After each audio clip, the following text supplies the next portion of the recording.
membantu sepenuhnya pemerintah dalam hal ini tentu bersama dengan stakeholder yang ada untuk menegakkan disiplin masyarakat untuk mentaati 3M dan 3T tersebut. 3T tadi itu yang sampaikan Pak Sony tadi,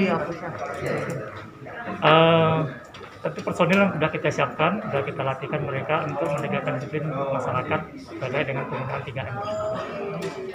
Ya, sekarang ini yang kita sampaikan ini kan diskusi tentang penerapan protokol kesehatan, keamanan, keselamatan di 5 destinasi super prioritas. Itu yang menjadi target pemerintah. Kedepannya mudah-mudahan ini bisa segera pandemi ini berakhir sehingga kita bisa memaksimalkan kegiatan di 5 destinasi tersebut. Tentu ini tidak lepas dari perannya masyarakat sendiri dan kita telah melakukan upaya-upaya sosialisasi kepada masyarakat, himbauan-himbauan kepada masyarakat agar mereka dalam berwisata tetap memenuhi protokol kesehatan khususnya 3M tersebut.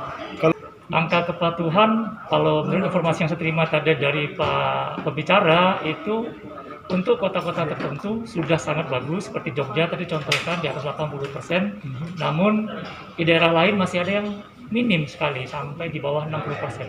Ini tentu perlu kerjasama stakeholder yang ada di setiap daerah tersebut. Dan terutama sekarang juga sudah mulai dihimbau kan,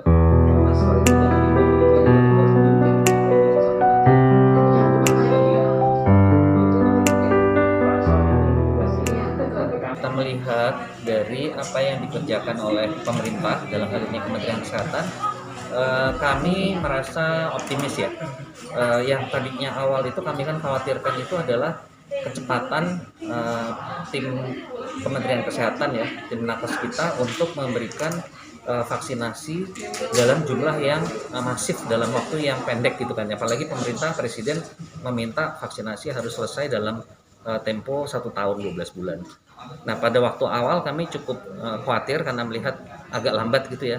Tapi kalau kita melihat perjalanan terakhir, bahkan kalau saya tidak salah data dari Kemenkes terakhir tanggal 7 Maret itu mencatat satu hari itu bisa divaksin 272.000 orang. Nah, problemnya kalau sekarang ini tidak cepat proses vaksinasinya karena memang ada kendala di stok vaksinnya. Nah, jadi kita meyakini kalau pemerintah bisa mendatangkan vaksin sesuai dengan jadwal, rasanya target untuk 12 bulan tercapai itu mungkin tidak terlalu sulit. Jadi itu yang membuat kami meyakini kondisi ini cukup baik gitu. Hanya sekarang memang perjuangan pemerintah adalah bagaimana bisa mendatangkan vaksin itu sesuai dengan jadwal. Apalagi kalau tidak salah nanti di semester 2 itu akan didatangkan sampai 260 juta dosis vaksin. Nah, itu kalau bisa berjalan seperti itu, maka kapasitas penyuntikan vaksin itu bisa berjalan antara perharinya 1 juta sampai 1,5 juta orang gitu. Nah, jadi seperti itu. Jadi kami cukup optimis.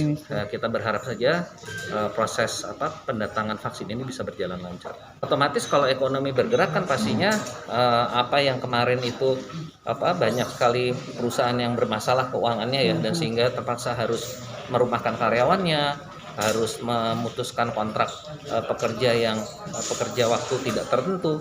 Nah, ini otomatis kalau berjalan kan otomatis rekrutmen kembali mereka untuk dipanggil kembali akan lebih akan efektif kembali.